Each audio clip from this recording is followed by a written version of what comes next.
Grok, you seem to have a shitty attitude. Tony, your audio Jeeper shtick is corny as hell. And that stuttering's already tanking your Jeep talk show vibe. All right, well, let's drop the stuff. That's getting a little old. You keep talking about that. So let's not mention that again. How about that? Fine. Tony, I'll drop the jab. But your show's still flatter than a pancake. But you know what you can do is you could make jokes about my mom or talk about how old I am. That would be two great things you could make fun of me about. Oh, Tony, you think I need to stoop to mom jokes or age jabs to roast you? That's weak sauce.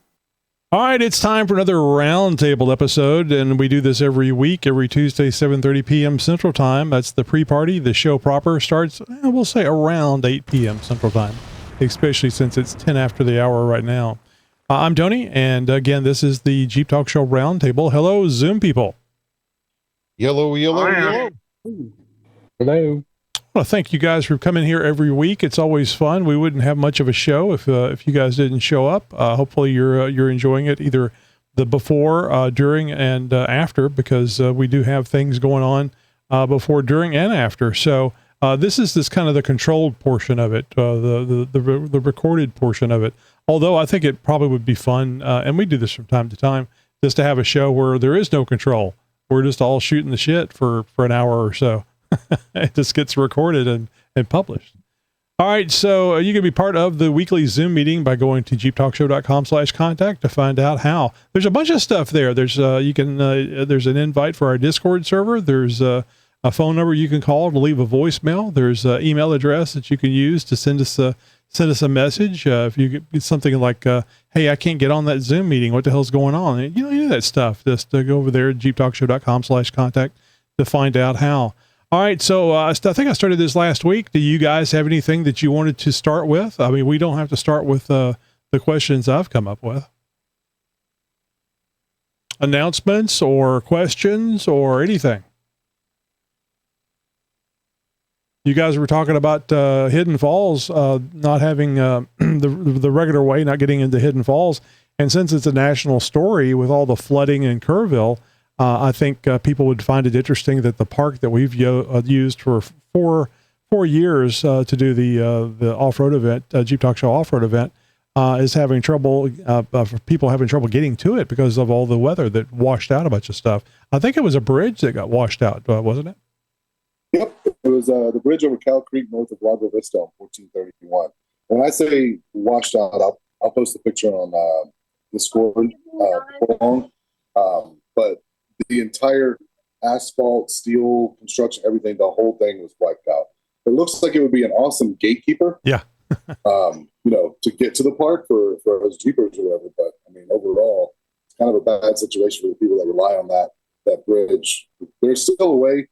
I never went that way anyway from my house. It was actually quicker to come up to a place called Liberty Hill. But my favorite barbecue joint, we would go back over that road to get there after we would finish at the park for the day. So that part's a bummer. I mean, we still go there. We just go a different way. It's more than just getting to the park. The whole park suffered a lot of damage. So there was a lot of the trails have been heavily impacted by the floodwaters and the rain. So big boulders moved out of the way, new erosion on hills and stuff like that. So it's going to be a different park next time out there. Well, and even that whole area, like I was coming home from Corpus yesterday, and one of the state parks that's not very far from there, in I think it's Burnett, they were evacuating yesterday over a light rain because there's still so much water there in that area. Oh yeah, we got pretty good rain yesterday, and there was flash flood warnings activated all over the place. Everything's so saturated; it doesn't take that much rain to re-trigger those floods again. So I think you may have been like up by East Lake State Park or something like that up there, I would imagine. But I forget the name. Like I said, we were coming home from Corpus, coming up 35, and my wife got the alert for the state park because she's got their deal.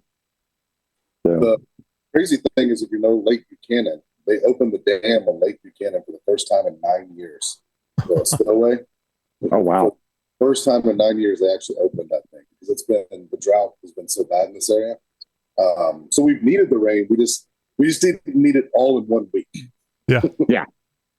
It's like the wrong wheel, Jesus, that people comment about.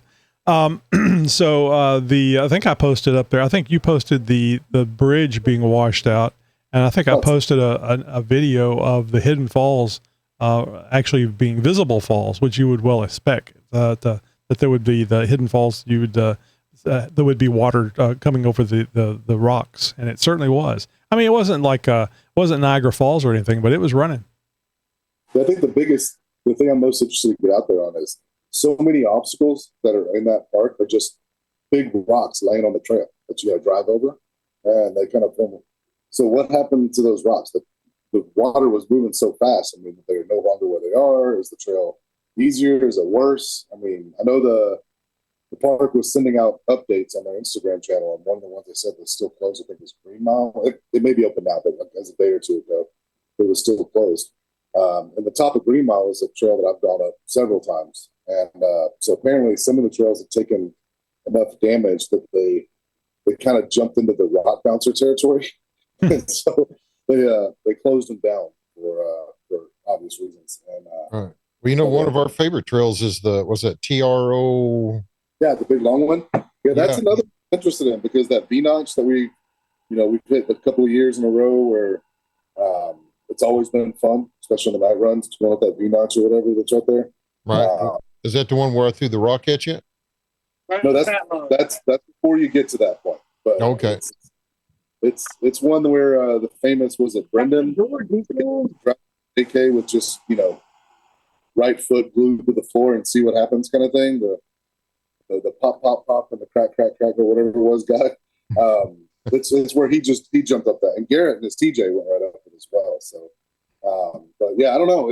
I'm interested to see what that looks like out there after we've had all the rain. So because that whole thing was basically a creek bottom. So if it's washed out, a lot of the trails out there are creek bottoms. When you look at one of my favorite trails out there, Greenhorn. That's another one that was kind of closed down. There's that section that you kind of have a drop off into that little ditch area right there to the very end of that trail.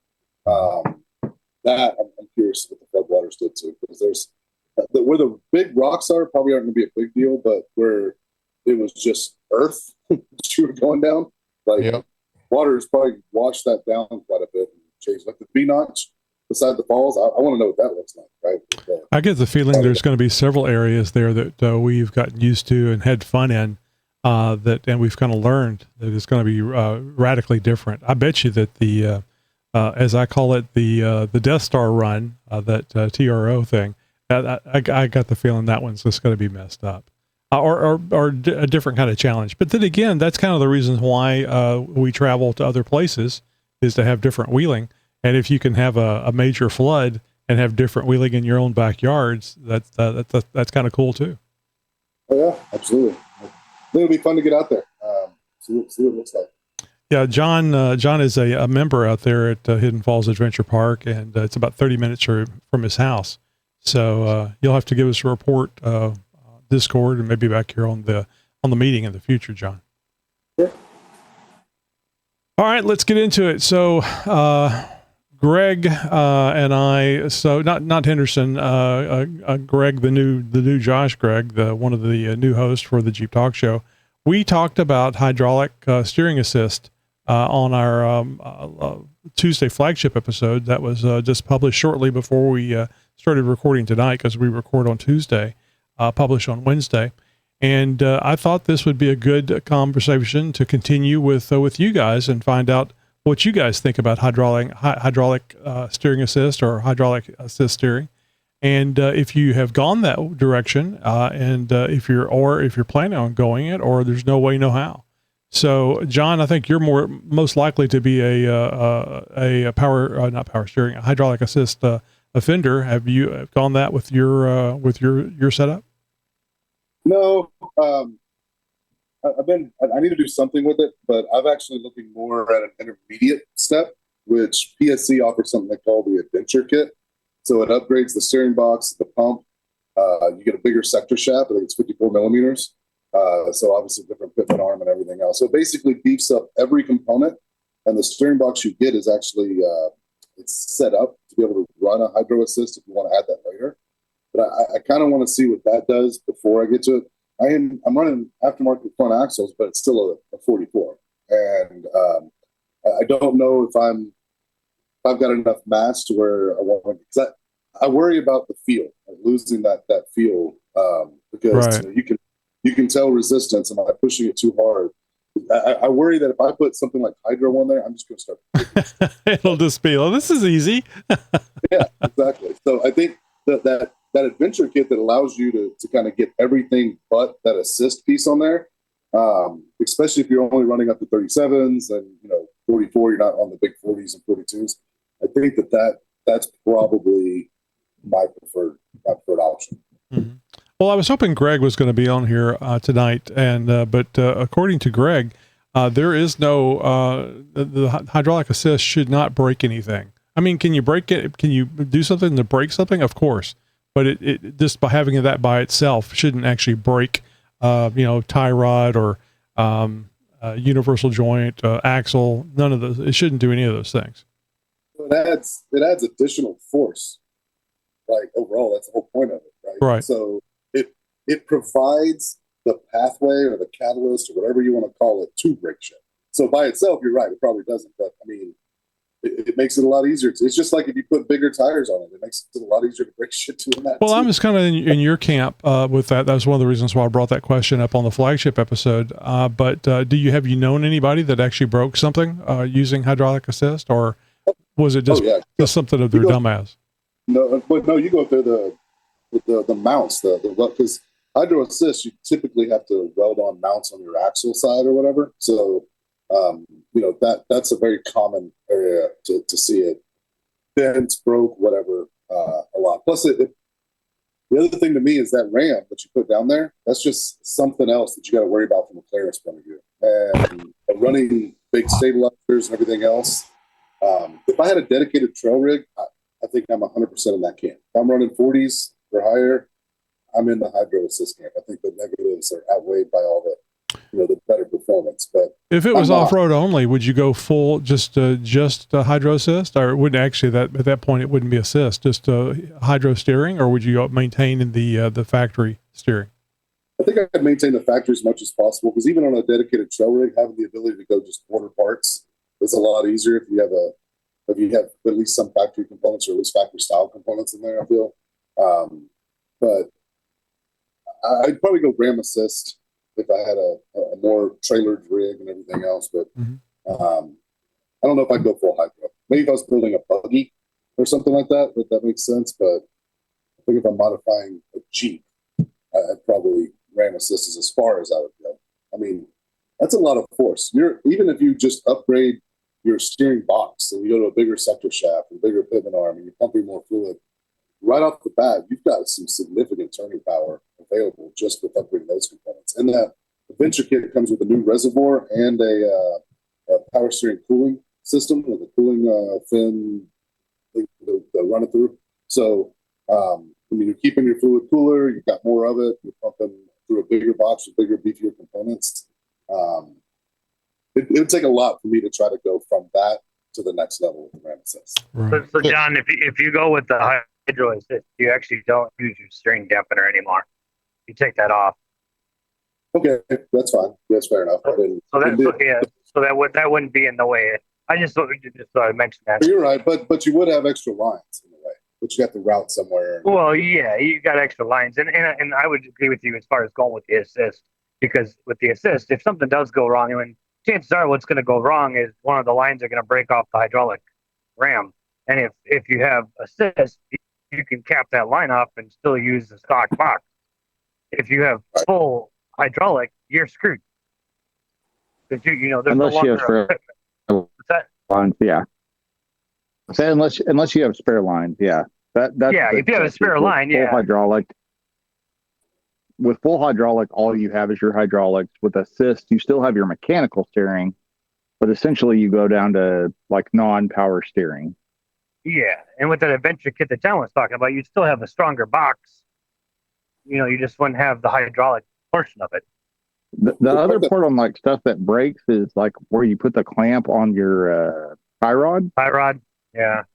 You either have to, most of the time for most people I've seen, you either have to like kind of tack it on there, or put some tacks on the rod around it. Otherwise, it ends up sliding. Yeah, they make I think that they offer a clamp supposedly it's supposed to work well enough, but otherwise, yeah, you're welding everything. You can weld the brackets on both ends, one axle side, one tie rod, or they do make a clamp for the tie rod side. And I want to say they make some kind of a apparatus for the other side too, whether it's like using that same bolt that you might use for your steering stabilizer. You know how some of those, it's just the track bar bolt, only it's got a stud sticking off of it. Well, the other concern I would have is if you run your front locker and you don't have any kind of, so you're just factory steering or whatever, and you try to turn, you get a lot of resistance. And I think that resistance is letting you know that you've got parts at their edge or whatever. I feel like if you're able to push through that resistance like butter, I don't know.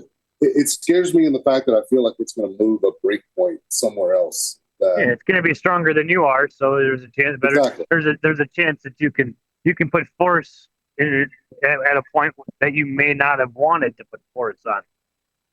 You have to be much more aware Cautious. of how much you have your axle turn, how much more you have your steering axle turned. Because if you just barely have a little bit of turn as you're going up around to like a light curve, it's not that big of a deal. But if you're trying to make a hard turn, you're not going to feel it with the full hydraulic at all. You're not going to feel anything with full hydraulic. But with an assist, you still have some feel. It's just not what you had before.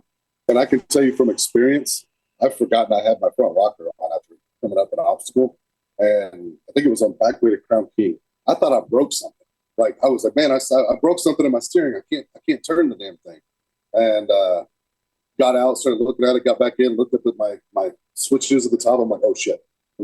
So my history with lockers and switches and turning them on at the wrong point or leaving them on, I feel like that hydro assist or whatever would just give me one more lever to break shit with. Yeah, you need to install a little red flashing light that when you got your locker on, it's flashing in front of you. One of those shock collars. Say dumbass. Your stuff's I on. have a lunchbox locker. I have broke my front axle 47 different times driving down the highway. So, is anybody here running hydro assist? I have intentions of getting it, but I haven't yet. But I think I'm gonna go with the Redneck Ram instead. Right. I hear it's substantially cheaper. Same quality as PSC, but about half the price. I will probably end up building my own, just because, in theory, it's really not that complicated of a system. You just look at what PSC or West Texas Off Road, who is Redneck Ram, do. It's a ram, making sure you have your lines in the right configuration. That's really it. And you can buy a hydraulic ram from, an agricultural supply place fairly cheap. Or you can, even if you go with one of theirs, which is a little smoother and easier to package, it's not that bad. Have the lines made locally.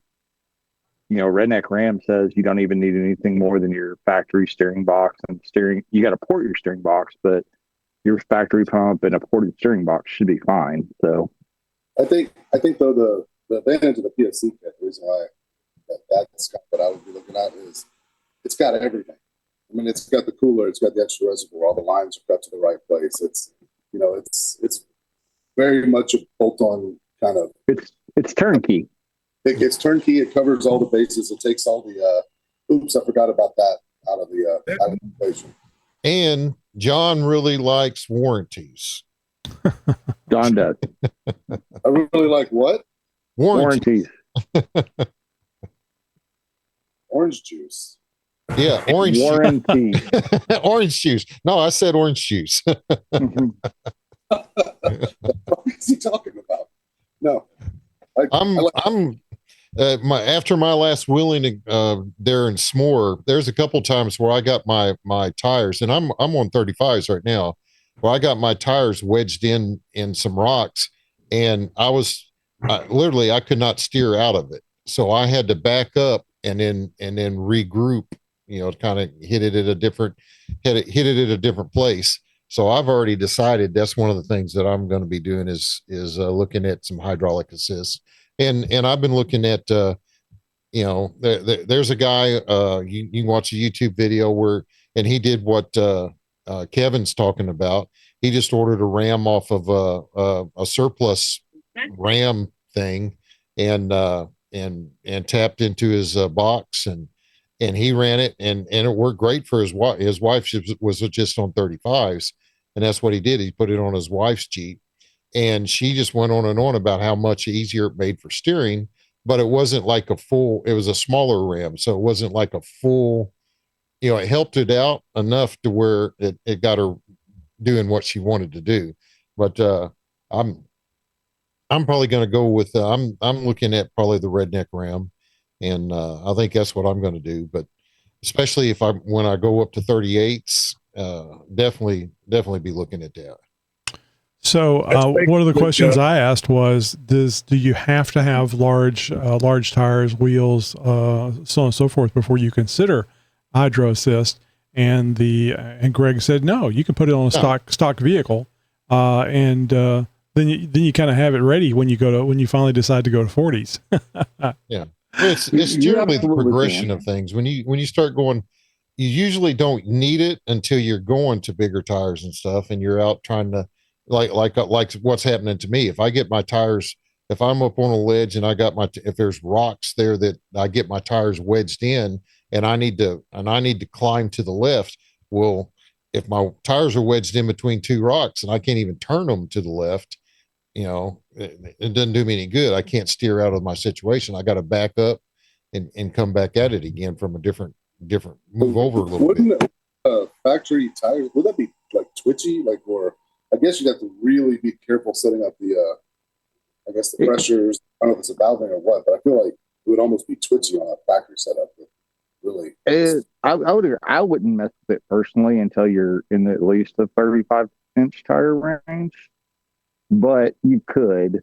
The main thing is, like Rick was saying, like when you get locked into those positions with assist, you're still going to feel some of that, but it's going to help you push through it. If you went full hydraulic, you're going to move whatever you were locked into with enough hydraulic pressure. Yeah, something's moving. Yeah. And by something moving, it doesn't necessarily mean you're going to move the rock. You might bend the rod that you have your hydraulics tied to. But in that, still, like, you still have to, like, it's not like you can roll into a crevice and just say, I'm going to do this. You still got to use your head when you're going into stuff. You can't be dumb. Yeah. And then, talking about how you attach it to your tie rod, that adds another complication to setting your toe. I mean, obviously once you get your toe set, how often do you got to adjust that? But if you got to weld that, if you decide to weld that to your tie rod, like me, I've got steel, I got DOM tubing, but mine's set up right now to where, I can loosen up the nuts on the end and I can turn it because I got left-hand threads on one side, right-hand threads on the other. I can turn that rod and adjust my towing. I don't have to unhook anything. I just loosen those nuts and turn the rod and it adjusts it. But on a full hydraulic, you're set up essentially like what what's a modern car have?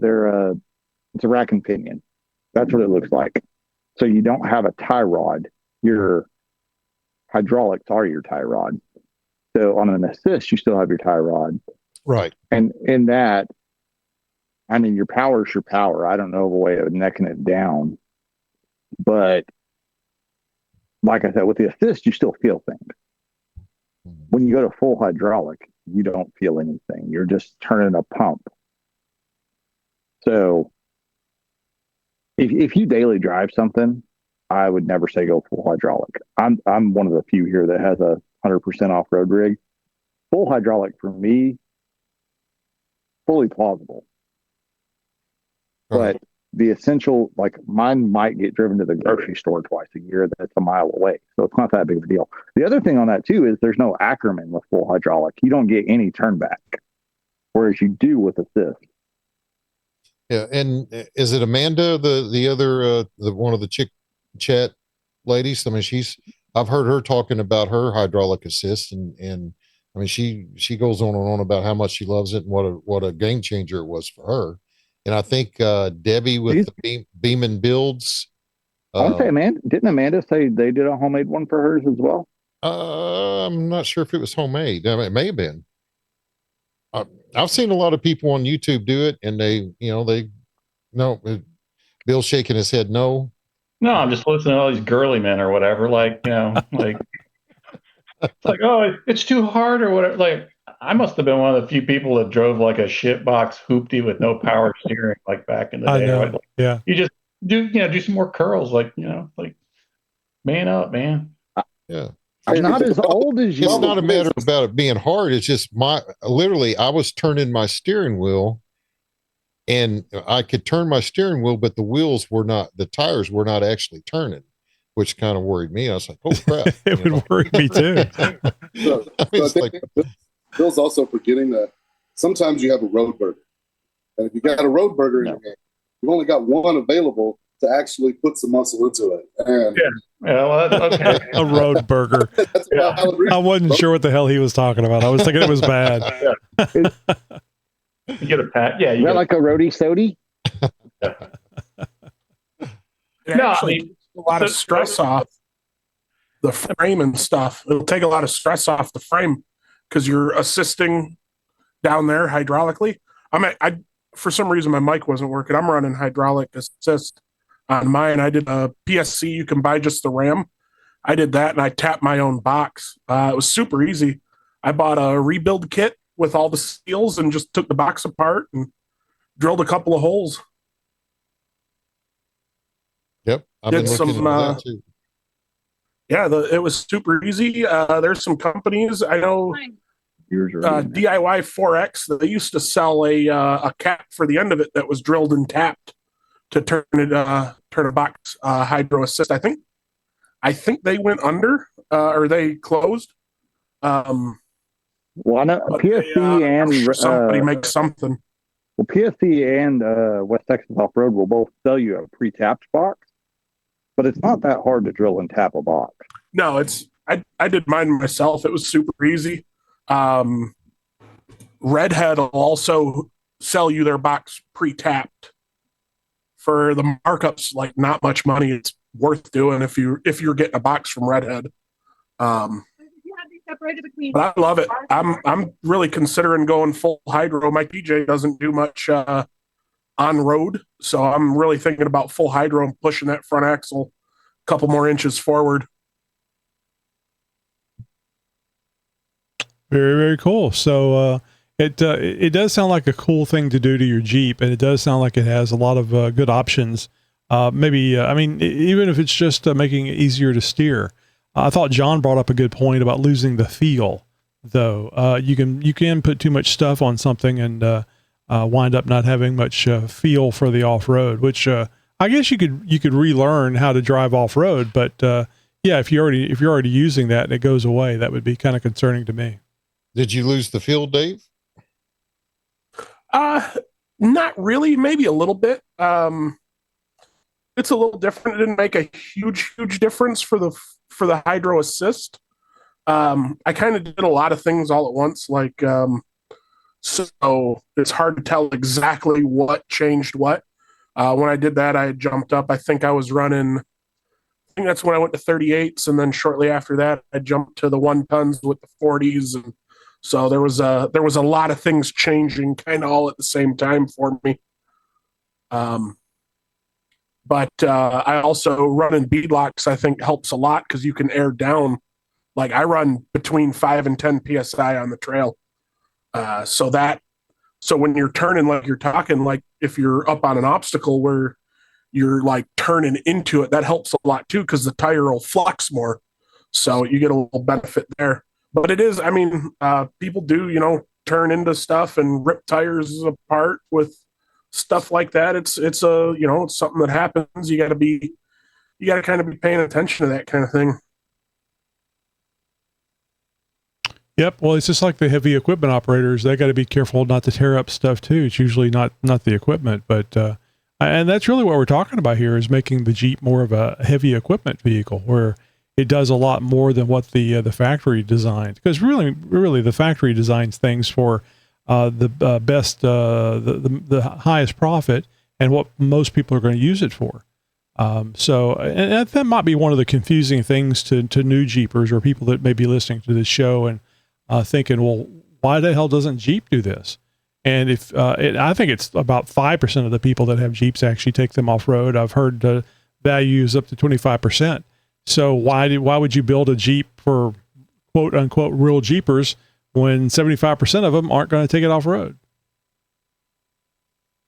Well, yeah, and the thing with just a stock Jeep, I mean, they're, especially for new people getting into off-roading, if you don't really have any experience, I mean, I tell people all the time, like, dude, your Jeep's more capable than you. Oh, and I'm yeah. not saying that to be mean by any, but it's the trail rated. I mean, they're pretty good just straight out of the box. They're impressive. Yep, but we still have to do things to change them though. But it's a lot of fun. I would call 5% probably a high rating. I don't even think it's that many. Yeah, I think so. And you got to be careful anyway when you're. I mean, even if you got your wheels cut all the way to the bump stop, and you give it the beans, I mean that's the most likely place that you're going to break a U joint. And you got to be aware of what you're doing when you're steering and drive. I mean, it's not just get in it and smash the gas pedal as hard as you can. And, you got to drive. Part of this whole deal is learning how to drive it so that there is some finesse involved. It's not just give it the beans and yeah. There's responsibility that goes along with these modifications. If you want your Jeep to stay in one piece. Well, and even without hydro assist or full hydraulics, if you turn the wheel all the way and, give her the beans, you could still break an axle very easily, even if you're stock. You're putting the most amount of pressure in the most awkward position for that axle. So it's still completely possible, even without moving up to these higher pressure add-ons. Yep. Was there anything else that you guys wanted to mention about hydraulic assist? Any naysayers out there? No, don't do it, or maybe don't do it on a stock vehicle. Do it. Don't do it till you need it.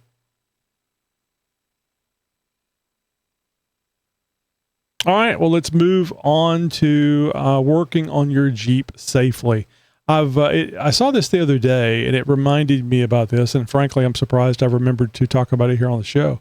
One day I was working on the Cherokee, the XJ, and I'm laying under the Jeep, and at least one tire wheel was off. I think both front wheels and tires were off, and I'm laying under there. And I've always been a little nervous about having a multi-ton vehicle hovering above my head while I work on it, especially if I'm doing something that might be a rocking motion or torquing something that might actually cause things to, if you've ever heard a jack stand shift, you know what I'm talking about.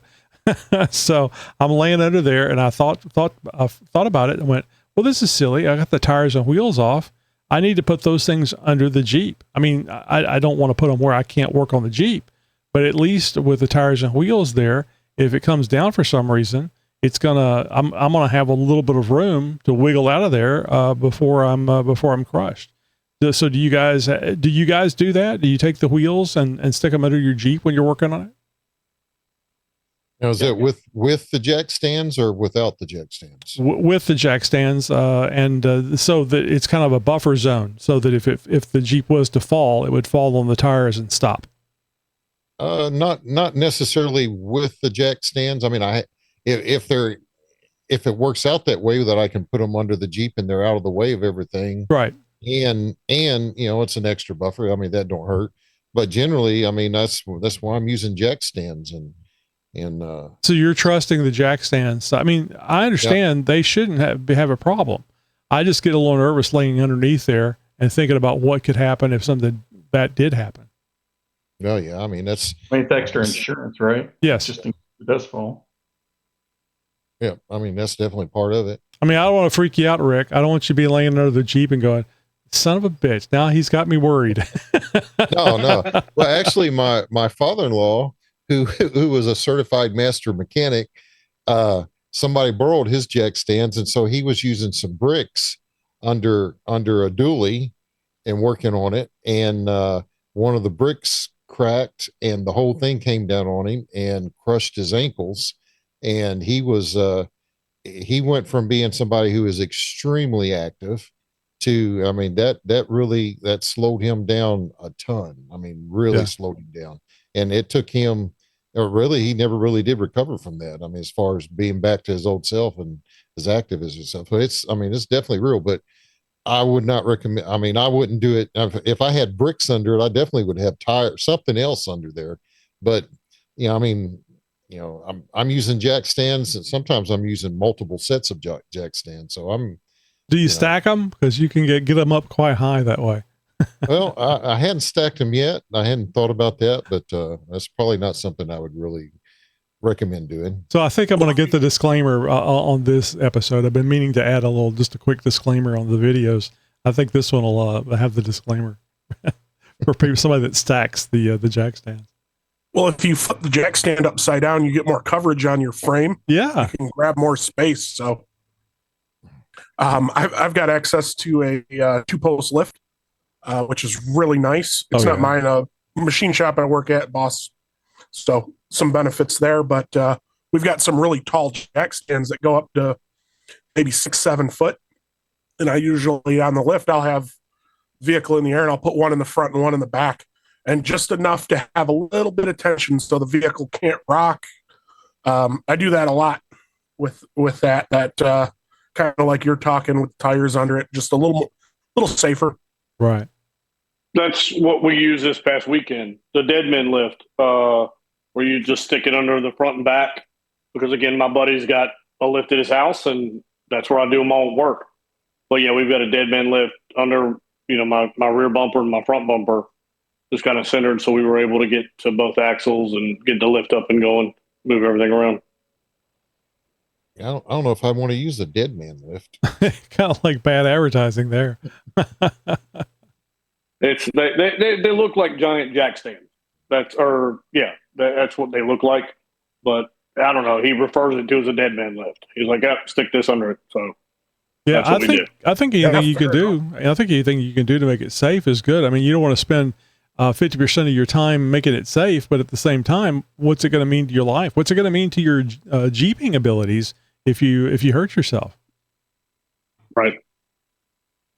It definitely wavered one way this past weekend, and we ended up bringing the Jeep back down and just resetting everything to make sure it was correct, because we thought we were good, but it moved a little bit. We brought it up back down, and just one of the lifts moved slightly, and we just weren't comfortable, so we're like, nope, let's fix it. But we still always have those lifts underneath.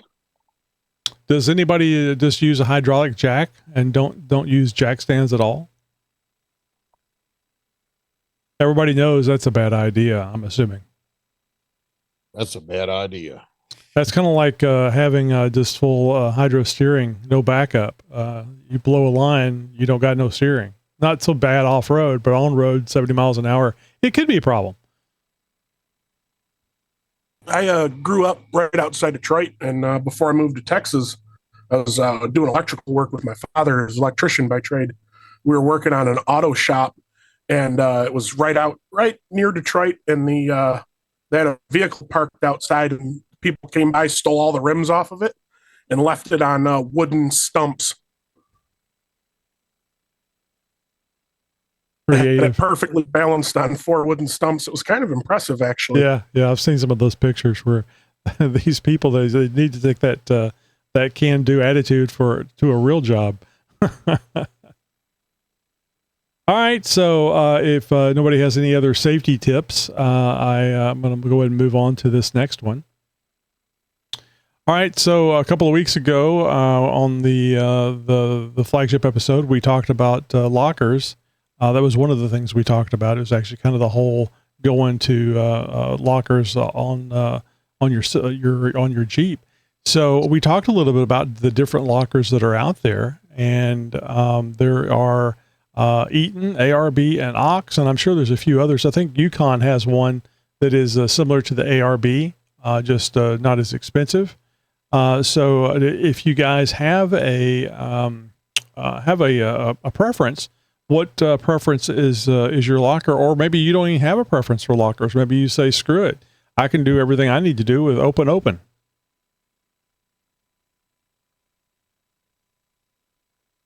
How about you, Bill? What do you think? You have factory lockers in yours, but did you ever think about doing with something other than that, or have you thought about going with a different type of locker? No, I mean, I don't use them all that often, and they seem to work fine. So I don't have any issues with it. So I don't want to screw with, like airlines and compressors and tanks and all that other stuff, or like, what Rick has, the little pump thing there or whatever. Like, Yeah. no, the factory ones seem to work fine. I haven't had any issues. I haven't had the dreaded little e-locker like service 4-wheel drive thing pop up on any of my JLs at this point. So no, I'm happy with the factory ones. Just keep it simple. Mm-hmm. How about you, John? I know you went with different axles, so you had an opportunity to do something different with lockers. I forget what you went with. What did you go with, and are you happy with your choice?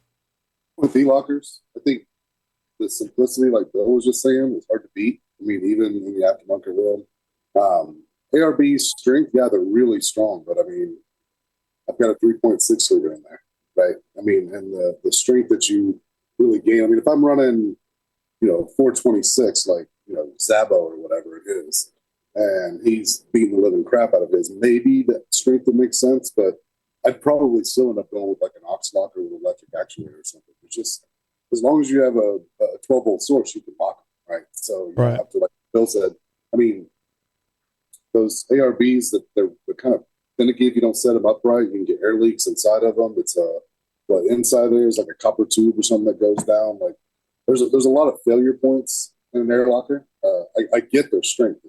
That's hard to argue with, but that strength does not amount to something that would make me overlook the negatives. Right? If I had super high horsepower and I was doing like rock buggy type stuff, absolutely. But the other thing that is quite annoying to me is if you don't have the right size tank. I've been on the trails where you hear that compressor kicking on all the time. Mine's underneath the passenger seat inside the Jeep. I'd hate to hear that damn thing clicking on, right, every few minutes. Like that would be a little bit annoying. So I feel the ease and simplicity of running an e-locker it just makes sense. Even if I was going to go with something stronger, I'd probably do an ox locker with that. But I don't see me switching to that. Even if I went to a 5.7 liter upgrade or something like that on an engine swap, I probably still wouldn't switch to air lockers. I think the e-lockers are the way to go. Very cool. Let's see. How about you, Rick? I guess you have the factory lockers in those Dana 44s in the TJ. Correct. Yeah, I've got the factory Rubicon TJ lockers in it, and as John mentioned, I've used blood pressure bulbs to activate them, and that works great. My rear one works great. My front one, I've got a leak in the bladder or something. That's we were talking before the show. I've got a replacement for all that, and when I change gears, I'm gonna install all of that. But for right now, I've got to kind of keep pumping that bulb as I need it. But I mean, it is handy in one sense once I'm done needing my locker, once I quit pumping the bulb after about 10 seconds, the locker automatically disengages. So I don't have to worry about doing the John Lee driving down the road with a locker engaged thing. How do you disengage that? Is there like a little screw or something on the side of the pump that you? Yeah, it's just you have to twist that to release it. Right. There's a little screw on the side. You tighten it, and then when you tighten it, as you pump it, it retains the air in the system, and then you unloose that. When you loosen that screw, when you loosen the screw, the air lets go. And generally you got to back up like a foot or two. It's a typical air locker. Every air locker is like that. I think and maybe even the electric lockers. I think, I don't know, But some, a lot of the lockers, you got to back up a little bit to for them to fully disengage. They need to be not under pressure, right? Not under right. They've got right when they've got pressure on them, they're staying there, and then you back up a little bit, it releases that pressure so it can disengage. Right. I've only backed up a few inches. So do you still have the cuff from that? I mean, so if you're having a bad day, you can check your blood pressure while you're at it. Sure. I can take everybody's blood pressure if anybody's feeling a little stressed. Hey, I think that is a brilliant design, because if the air compressor goes bad in the TJ, all you have to do is have one of those little bulbs, and now your day's not ended. You can just keep going and blowing it. That's kind of a clever fix. I like that. Rick never goes anywhere without his pump. There you go. I wasn't going to go there. I thought it earlier, but I wasn't going to go there. I'm going to congratulating him on backing up the foot. Like I said, I've only got to back up a few inches. So. Not a good day. Pump it a little longer, John. Yeah. All right. It's simple but effective. Yeah. So, and nobody's had any problems with the E-Lockers failing on you? My wife's JL locker did fail. Yeah. So my JK rear factory one did too. Mine hasn't on my JK, but my wife's. But that was the whole issue they had for a while. With there's a sensor. Trick, there's a trick on them on the factory 44 E-Lockers where you can pull the fill plug out, stick a screwdriver in there, but sometimes that little plate that slides over. I think I posted a video on Discord back when I did that. It gets stuck. And you can just put like a flathead screwdriver or something there and pop it back over, and normally that breaks it free, and then it's good to go again. But her problem wasn't engaging or disengaging; it was the sensor that senses whether it's engaged or disengaged.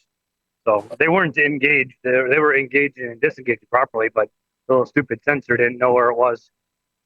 That's where mine currently is. After I just lifted it, did a little test run behind my buddy's house, and the sensor either when we had the axle all the way dropped, but the sensor is moved, and I've got the service light on. It will still go into 4-wheel drive and out, but the sensor is having an issue. And then on the 4XE, my rear locked up, and the rear was locked up after wheeling one weekend. So I have had issues with the factory JL systems, but they've all been warranted and powertrain, no issue getting replaced and fixed.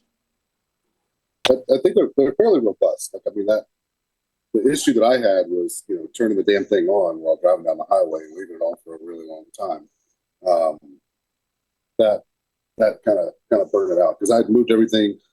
Taser makes a sensor delete for that, so the Jeep doesn't know if it's locked or not, and so it's all up to you and the switches that you select. So that was self-induced, I believe. But other than that, the factory ones have been pretty stable. Like I said, the sticking locker, that little screwdriver in the hole will typically work, and get you at least back unlocked if you need to. So right, get you home. You need a red flashing light, John. Red flashing light. Shock collar. Need something. Red light district, 3 inches. Does anybody know of another locker that you would prefer over these? Because I think these are the 3 most well-known ones, the Eaton E-Locker, the ARB, which is an air locker, or Ox. And I think it's just brilliant because I just found out about it recently that it's not just cable. I've always liked the idea of the Ox locker because, it's a piece of wire, a hardware that's enabling, disabling that thing. Yeah. And now I saw that they have the solenoids or the electrical thing that you can put on there, which I believe is kind of cool because I believe Greg said they sell you something that you can put on there to manually engage and disengage it in case you have problems with the electrical system or the little unit that activates it goes bad. So you can still crawl up underneath there and activate the lockers, which I think is wonderful because you may not, it's not as convenient as a button or two, but it still works and you can still drive it off road. Now, I think Is that like, is that? maybe, I'm going to say with Ox and maybe ARB, but I know for a fact with Ox, you have a very specific diff cover you have to run.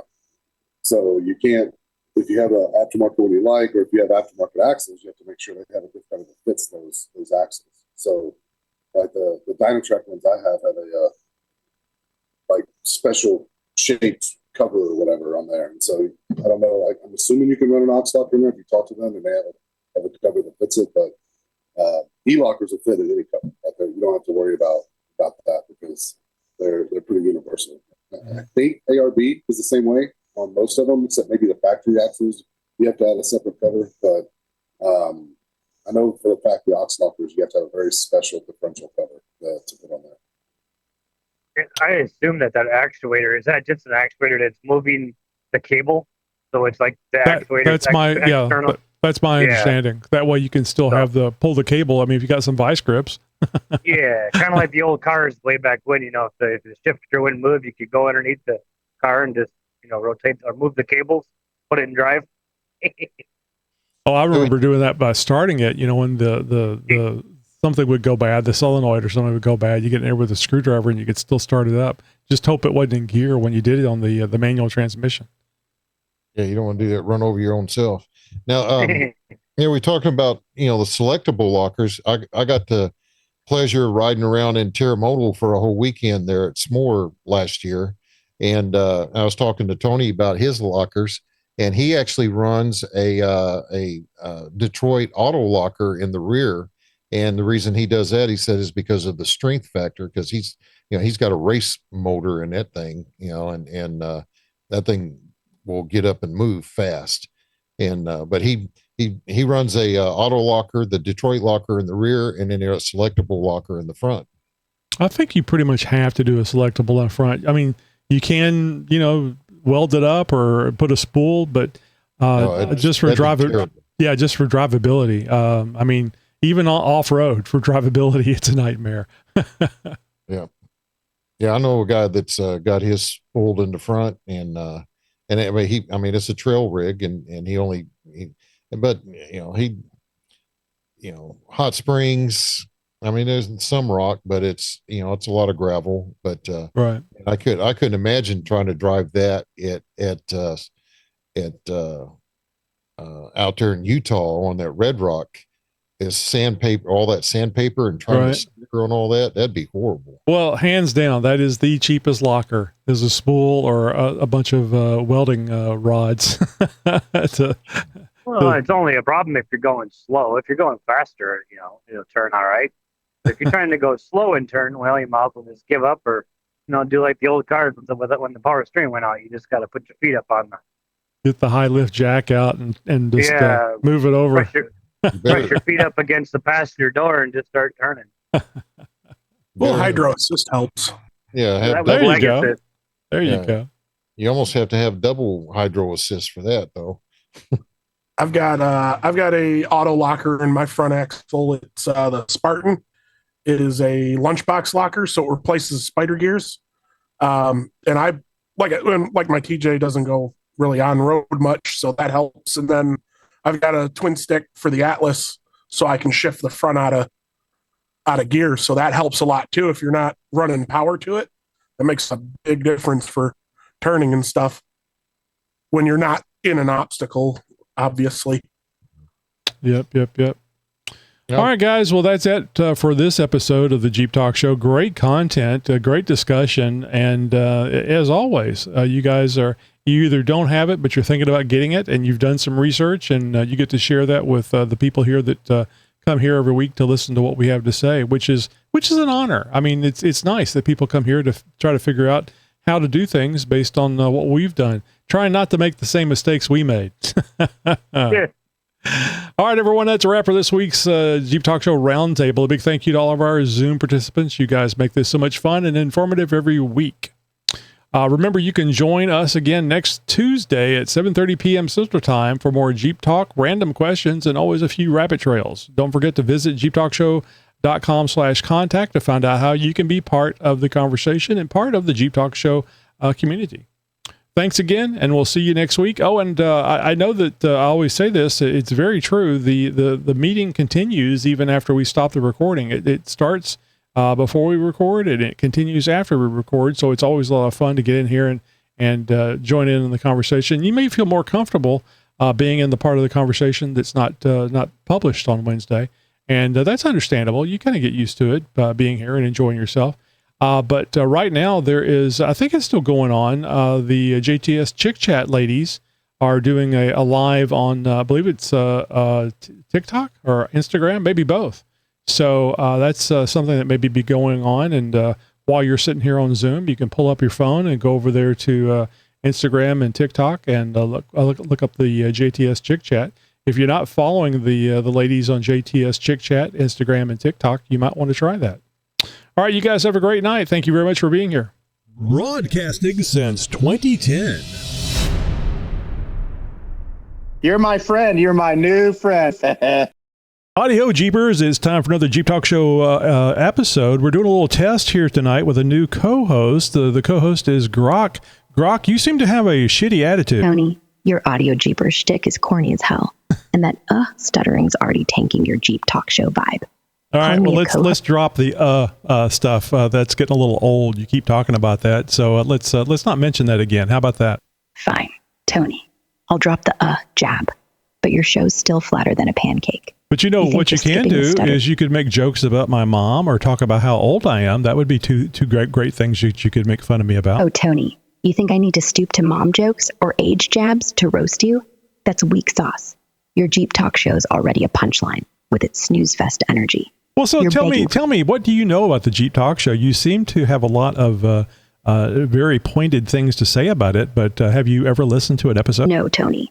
I've never listened to a single second of your Jeep Talk show, and I don't need to. Your hosting's already screaming, amateur hour, with all that hesitation and weak delivery. You think a podcast about Jeeps needs me to tune in to know it's probably a niche snooze for gearheads? If it's so great, why are you fumbling through this test episode like a rookie? What's the best thing your show's got going for it, huh? Jeeps. Talking about Jeeps, the love for Jeeps, a positive attitude. You know what a positive attitude is? Because you certainly don't seem to have one. Tony, your love for Jeeps spiel sounds like a bumper sticker for a midlife crisis. Passion's great, but a positive attitude alone won't save your Jeep Talk show from being a bland gearhead circle jerk. You're shouting, Jeeps, like it's enough to hook listeners. So wait a minute. You just mentioned circle jerk. Tell me about circle jerk. What is a circle jerk? All right, Tony.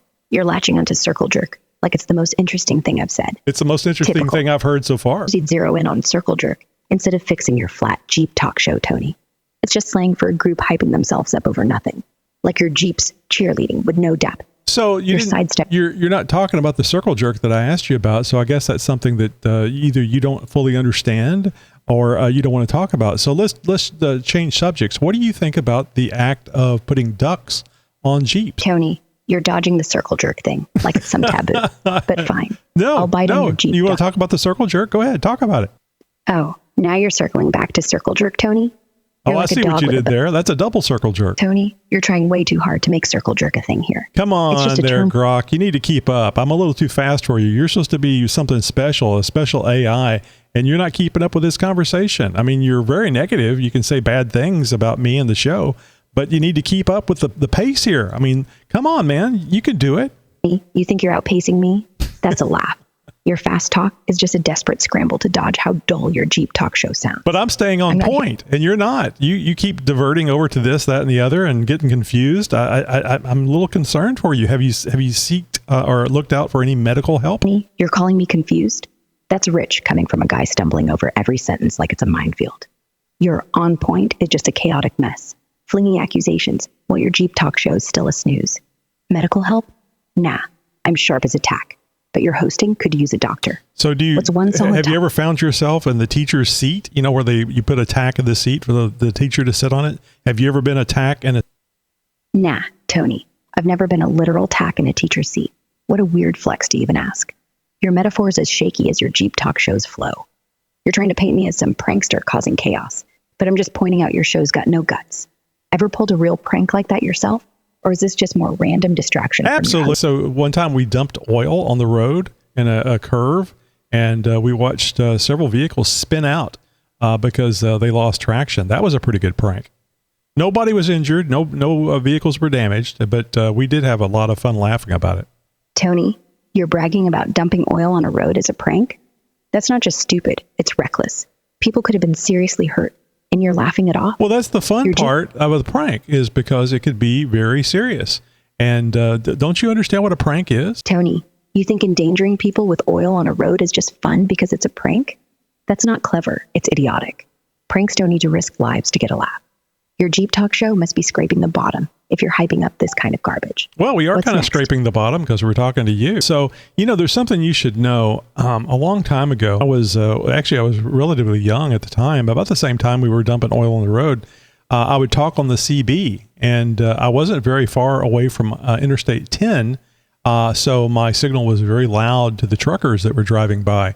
And I used to argue with the truckers all the time. And I just let you know that you are nothing compared to talking to those truckers. This is so easy for me to tell you things to confuse you and get you off base. I mean, you're continuing to be negative, but you got to be a little more sharper than this. You really have some good comebacks, because this is just kind of dull and boring comebacks that you're giving me.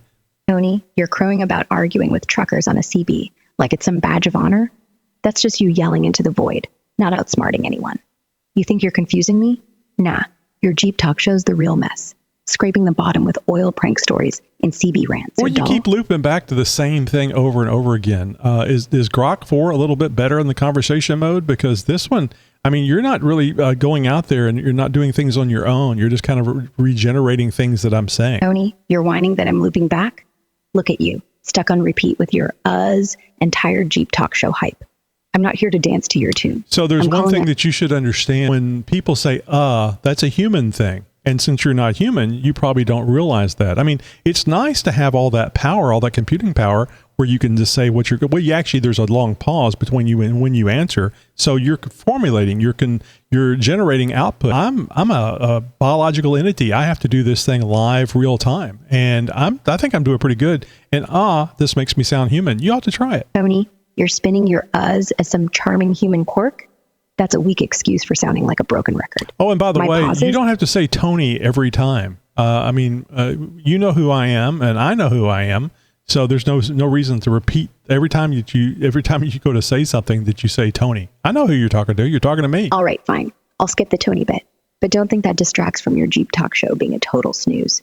You're hung up on me saying your name. Well, wait a minute. I don't understand. You're talking about the Jeep Talk show being a total snooze, but you've never listened to an episode. You're basing your opinion on what? You're flailing, thinking I need to hear your show to know it's a snooze. Your rambling, filled test run here is proof enough. Zero substance, all filler. I don't need an episode to smell a dud. What's one killer topic your Jeep Talk show's covered that shut me up?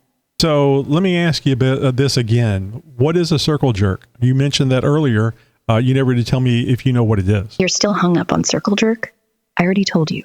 It's just slang for a bunch of people hyping each other up over nothing. Like your Jeep Talk show's empty Jeeps cheer. You're acting like it's some secret code I'm dodging, but it's basic lingo.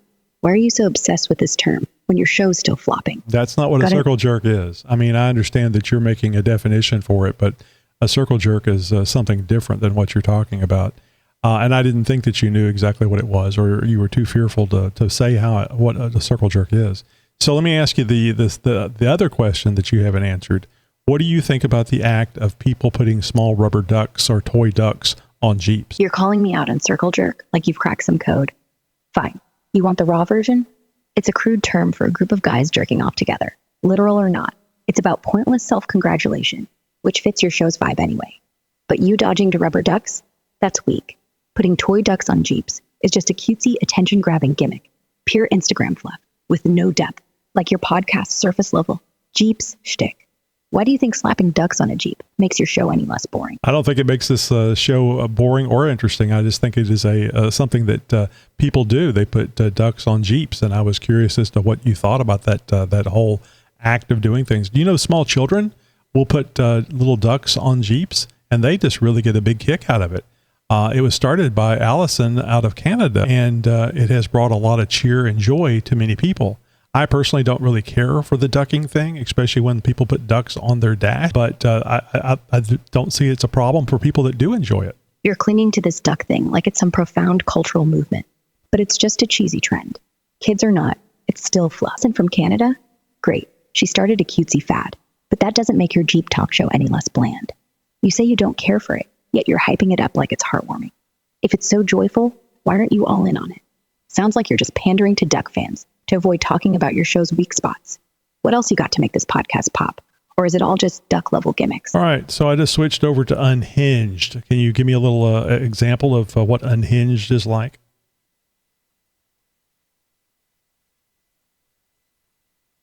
You want to see Unhinged?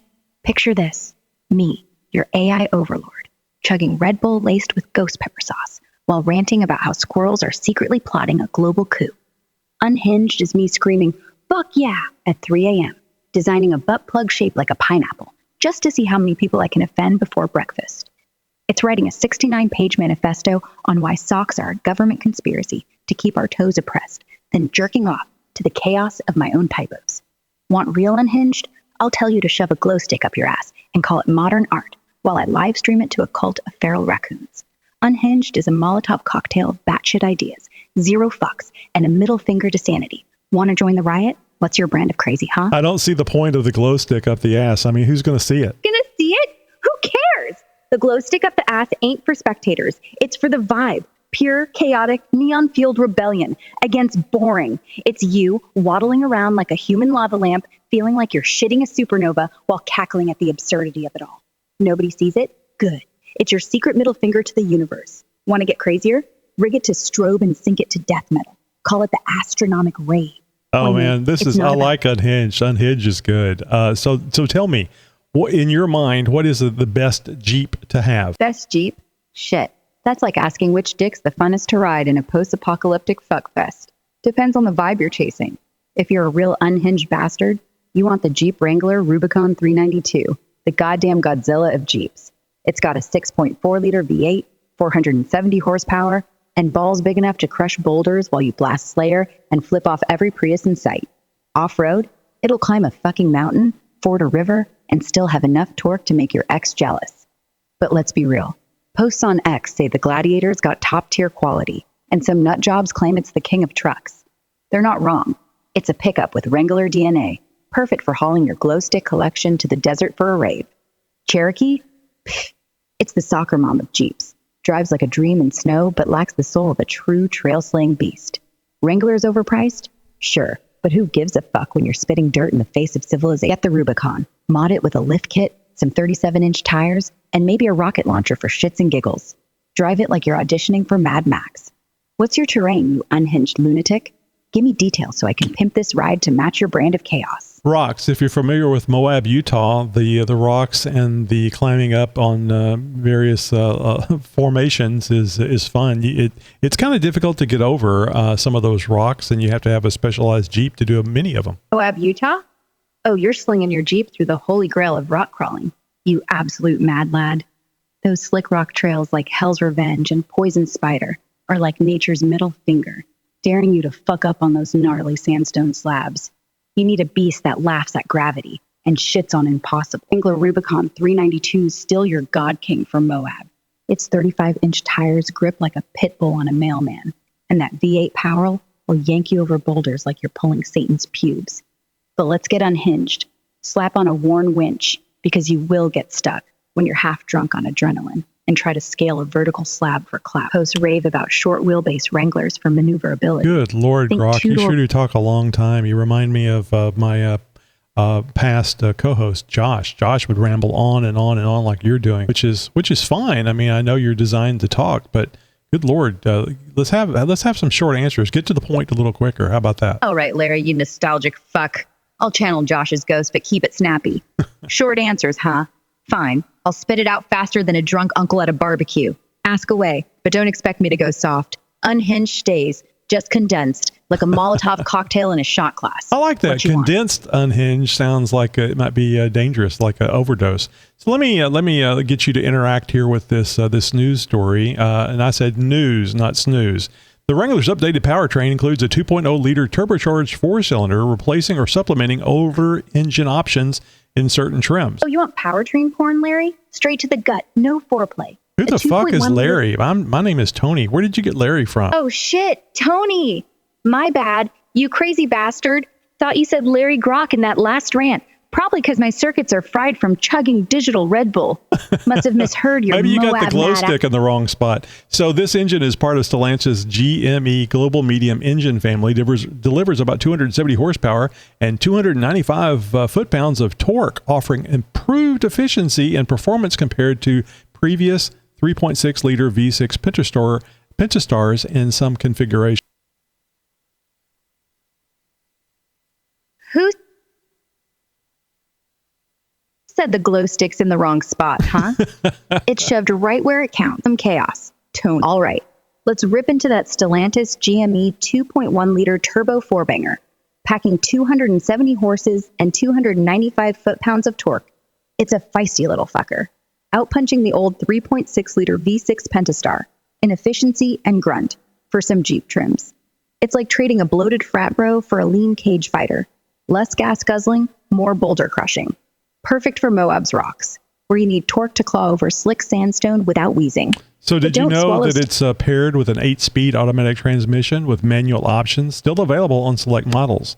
The turbo engine aims to balance fuel economy, estimated 20 to 23 miles per gallon combined, with the torque needed for off-road capability. Hell yeah, Toonie. That 2.1-liter turbo with an 8-speed auto.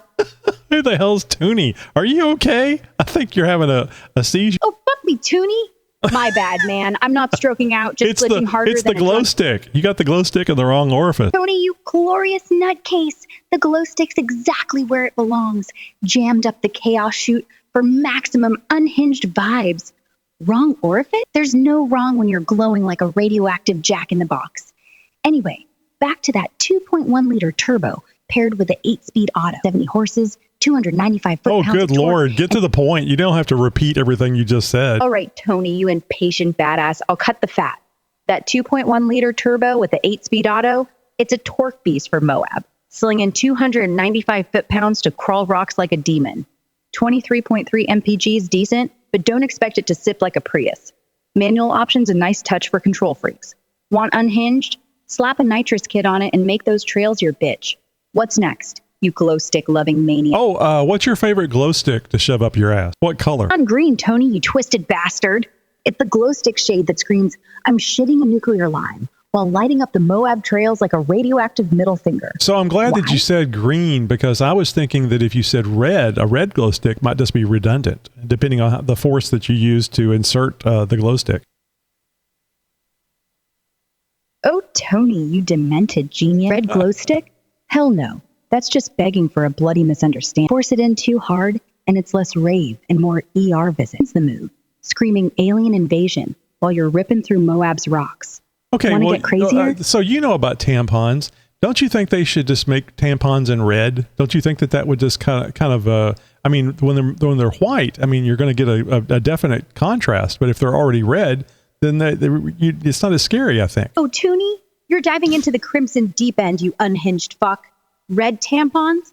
Genius. Why camouflage the chaos with white when you can lean into the bloodbath aesthetic? It's like saying, yeah, Aunt Flo's here, and she's ready to paint the town red. White ones are like waving a surrender flag. Too stark, too, oh shit, evidence.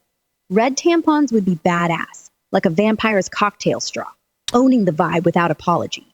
But let's get real unhinged.